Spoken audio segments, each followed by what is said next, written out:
চলে গেছিলাম মোহাম্মদপুর কৃষি মার্কেট চা জয়তে। শুনলাম এই ব্রাঞ্চটা নাকি বাকি ব্রাঞ্চগুলো থেকে একটু বড়। যদিও আমি গেছি, এটা আমার বাসা থেকে কাছে হয় এই জন্য গেছিলাম। তখন বাজে রাত 9:30, গিয়ে দেখি অর্ডার লাইনে এখানে ভালোই ভিড়। এদিকে আমার বন্ধুরা হতাশ যখন ওরা শুনলো যে এখানে শুধু ঠান্ডা চা পাওয়া যায়।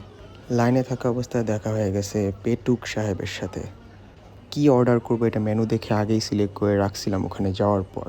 যেহেতু ভালোই মানুষের ভিড় ছিল, দাঁড়াই ছিল, আমি চাই না এই অর্ডার ওখানে গিয়ে বেশি সময় নিতে। এনভায়রনমেন্টের কথা যদি বলি, এখানে লাইটিং বেশ ভালোই ছিল, ক্লিন ছিল অ্যান্ড প্লেসটা ভালোই কালারফুল ছিল। অ্যান্ড পাশে কিছু সিটিং অ্যারেঞ্জমেন্ট ছিল।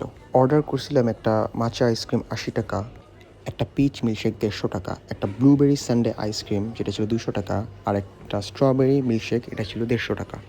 প্রাইস অনুযায়ী খাবারগুলো বেশ ভালো ছিল, আমার কাছে বেশ রিফ্রেশিং মনে হয়েছে।